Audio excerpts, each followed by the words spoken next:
எல்லோருக்கும் good evening. ஒரு வழியாக எப்படியோ ஐபிபிஎஸ் பிஓவோட மெயின்ஸ் எக்ஸாம் முடிஞ்சு இந்த வீடியோ வந்து நீங்கள் பார்க்குறீங்க அப்படின்னா 1.5 இல்லைன்னா 2x ஸ்பீடில் வச்சு கேளுங்க. ஸோ அப்போ தான் வந்து கொஞ்சம் ஸ்பீடாக போகிற மாதிரி என்கேஜிங்காக இருக்கும்.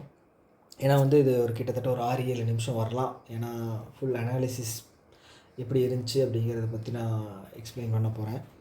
ஸோ என்னோடய ஸ்லாட் வந்து பார்த்தீங்க அப்படின்னா 1 மணி ஸ்லாட்டு. எங்கே போட்டிருந்தாங்க அப்படின்னா மதுரை செந்தாமரை காலேஜ்.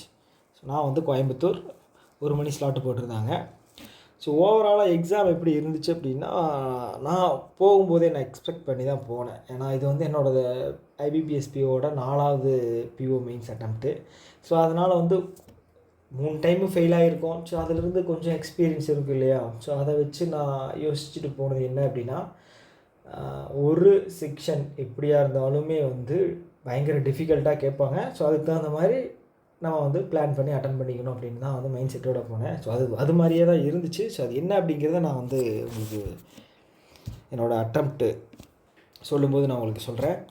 ஸோ ஃபஸ்ட்டு ரீசனிங்கில் வந்து என்னோடய அட்டம்ப்ட் வந்து பார்த்துட்டிங்க அப்படின்னா 2 மார்க் வந்து 5 2 மார்க் எழுதியிருக்கேன். ஸோ 5 2 மார்க்கில் வந்து மேக்ஸிமம் வந்து 5மே கரெக்டாக தான் இருக்கும். நான் ஏன்னா வந்து 2 ஸ்லாட் இருக்கிறனால சரி அக்யூரசி வந்து மெயின்டைன் பண்ணுவோம். நார்மலைசேஷன் வந்து ஏதாவது வச்சுட்டாங்க அப்படின்னா என்ன பண்ணுறது அப்படிங்கிறதுக்காக. ஸோ 2 மார்க் வந்து நான் வந்து பார்த்து தான் பண்ணேன். 5மே வந்து கரெக்டு தான். 1 மார்க் வந்து 11 ஓகேங்களா, 11.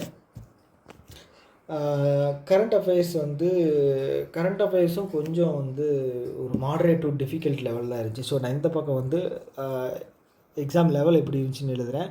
ஸோ இது வந்து ஈஸி லெவல் தான் என்னை பொறுத்தளவு. ஸோ அதே மாதிரி கரண்ட் அஃபேர்ஸில் வந்து என்னோடய அட்டம்ப்ட் வந்து பார்த்துட்டிங்க அப்படின்னா 21 ஓகேங்களா. இது வந்து so moderate to difficult level இருந்துச்சு அப்படின்னு சொல்லலாம். ஓகே. ஸோ 21ல் மேக்ஸிமம் ஒரு 6-7 வந்து கெஸ்ஸில் தான் போட்டேன். ஏன்னா வந்து நான் நல்லா ப்ரிப்பேர் பண்ணியிருந்தேன். இருந்தாலுமே வந்து அந்த ஆப்ஷன் எலிமினேட் பண்ணி போடுற மாதிரி ஒரு சில இதெல்லாம் வந்துருந்துச்சு.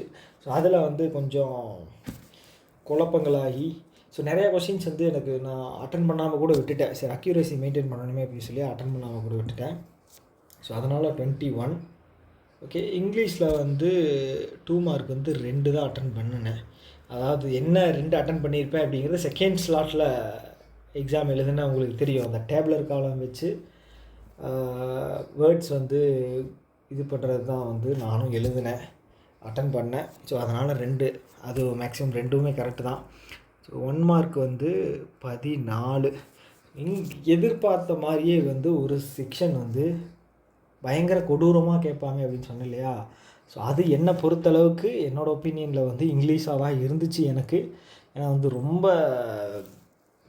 நான் டிஃபிகல்ட்டாக தான் ஃபீல் பண்ணேன். போன ப்ரீவியஸ் இயரில் வந்து ரீசனிங் வந்து கேட்டிருந்தாங்க டிஃபிகல்ட்டாக. ஸோ அதுக்கு முன்னாடி வந்து குவான்ஸ் வந்து கேட்டிருந்தாங்க. குவான்ஸ் எல்லாம் 2022 வந்து ரணக்கொடூரமாக கேட்டிருந்தாங்க. எனக்கு தெரிஞ்சு அப்போ வந்து கட் ஆஃப் வந்து 1 தான் வச்சுருந்தாங்க. 1க்கு கீழே என்னமோ தான் வச்சுருந்தாங்க, 0.5 என்னமோ தான் வச்சுருந்தாங்க. ஸோ இந்த டைம் வந்து இங்கிலீஷ் கேட்டிருக்காங்க. அப்போ என்ன இப்போ நம்ம யோசிச்சுக்கணும், 22ல் ரீசனிங், 22ல் குவான்ஸு, 23ல் ரீசனிங்கு, இப்போ வந்து இங்கிலீஷ். ஓகேங்களா. ஸோ இப்படி தான் வரும், இந்த ஆர்டர்லாம் வரும்னு நான் சொல்லலை. ஏதாவது ஒரு எக்ஸாம் ஒரு செக்ஷன் வந்து டிஃபிகல்ட்டாக வச்சிட்றாங்க. ஏன்னா வந்து எல்லாத்துலேயுமே வந்து மேக்ஸிமம் மார்க் எடுக்கக்கூடாது அப்படிங்கிறக்காக வச்சிட்றாங்களோ என்னவோ தெரில, என்னோடய கேஸ் இது. ஸோ இது வந்து கண்டிப்பாக டிஃபிகல்ட்டாக தான் இருந்துச்சு. ஸோ உங்களுக்கு எப்படின்னு தெரில, நீங்கள் எப்படி ஃபீல் பண்ணீங்க அப்படிங்கிறத கமெண்ட்டில் வந்து சொல்லுங்கள். ஸோ குவான்ஸ் வந்து என்னோடய அட்டம்ப்ட் வந்து 5 மார்க் 2 மார்க்ஸ் வந்து 5 வந்து அட்டன் பண்ணேன். ஸோ 5மே கரெக்டு தான். 1 மார்க் வந்து 7மே கரெக்டாக. ஸோ இது வந்து பார்த்துட்டிங்க அப்படின்னா இது வந்து ஈஸின்னு சொல்ல மாட்டேன். ஈஸின்னு சொன்னால் கண்டிப்பாக நல்லா இருக்காது. மாடரேட் டு டிஃபிகல்ட்டு தான். ஸோ சில பேர் வந்து டிஃபிகல்ட்டுன்னு தான் சொன்னாங்க. வெளியில் நான் வந்ததுக்கப்புறம் பேசுனதை வச்சு கேட்கும்போது டிஃபிகல்ட்டாக இருந்துச்சு அப்படிங்கிறத தான் சொன்னாங்க. ஸோ ஆனால் வந்து இங்கிலீஷ் வந்து எல்லாருமே எனக்கு தெரிஞ்ச அளவுக்கு டிஃபிகல்ட்டாக தான் இருந்துச்சுன்னு சொன்னாங்க. ஸோ இந்த டிஸ்கிரிப்டிவ் வந்து நல்லா இந்த டைம் நல்லா என்ன சொல்கிறது டைமுக்குள்ளே வந்து நம்ம டைப் பண்ணுற மாதிரி வந்து ப்ராக்டிஸ் பண்ணியிருந்தேன். லெட்டர் ரைட்டிங்கில் வந்து நான் ஒரு என்ன சொல்கிறது பேங்க் ரிலேட்டடாக ஏதாவது ஒன்று கேட்பாங்க அப்படின்னு நினச்சேன். ஸோ அதுக்கு தகுந்த மாதிரி நம்ம வந்து ஸோ குயிக்காக டைப் பண்ணணும் அப்படிங்கிறதுக்காக சிலதெல்லாம் ஃபார்மேட் வந்து அப்படியே ஞாபகம் வச்சுருந்தேன். ஸோ திடீர்னு வந்து ஆப்போசிட் கிடையாது, வேறு செக்டாரில் வேறு இதில் வந்து கேட்டாங்க. ஸோ அதனால் வந்து நான் அட்டன் பண்ணது என்ன அப்படின்னா போலீஸ் கம்ப்ளைண்ட் வந்து அட்டன் பண்ணேன். போலீஸ் கம்ப்ளைண்ட் வந்து அந்த ஒரு பர்டிகுலர் லெட்டர் ரைட்டிங் தான் அட்டன் பண்ணேன். ஸோ அதில் வந்து ஃபஸ்ட்டு படித்த உடனே அந்த அந்த அந்த வார்த்தை வந்து எனக்கு வந்து மைண்டில் வந்து உட்காரல. இது என்னது நுவான்சஸா இல்லை வந்து நான்சென்ஸா அப்படின்ற மாதிரி தோணுச்சு. இப்போ டக்குன்னு உத்து பார்த்ததுக்கப்புறம் தான் தெரிஞ்சுது நியூசன்ஸ் அப்படின்னு. ஸோ அதுக்கப்புறம் அப்படி இப்படியே பிடிச்சி ஒரு ஸ்டோரியை க்ரியேட் பண்ணி கடைசியில் எப்படியே கொண்டு வந்து எண்டு வந்து முடிச்சாச்சு. ஸோ இதுக்கே வந்து பார்த்துட்டிங்க அப்படின்னா எனக்கு வந்து 16 நிமிஷம் ஆயிடுச்சு. 16 நிமிஷம் ஆயிடுச்சு. ஆனால் வந்து ஒரு வேளை பேங்க் ரிலேட்டடான லெட்டர் ரைட்டிங் வந்துருச்சு அப்படின்னா நான் ப்ராக்டிஸ் பண்ணது படி வந்துருச்சு ஒரு எப்படி ஒரு 10 to 12 மினிட்ஸில் வந்து நான் அட்டன் பண்ணியிருப்பேன். ஆனால் இப்போ வந்து ஸோ இது வந்து சடனாக வந்து மாறினதுனால டக்குன்னு வந்து மைண்டு வந்து யோசிக்கலை. ஸோ செகண்ட் வந்து எஸ்ஏ வந்து பார்த்துட்டிங்க அப்படின்னா எப்படி கிளைமேட் சேஞ்ச் வந்து ஃபார்மர்ஸை வந்து அஃபெக்ட் பண்ணுது அப்படிங்கிறதா. கிளைமேட் சேஞ்ச்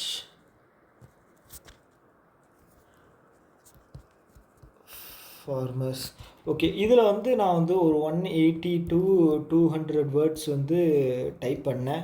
ஸோ அதுக்குள்ளே வந்து டைம் அப்படிங்கிறது வந்து முடிஞ்சிருச்சு.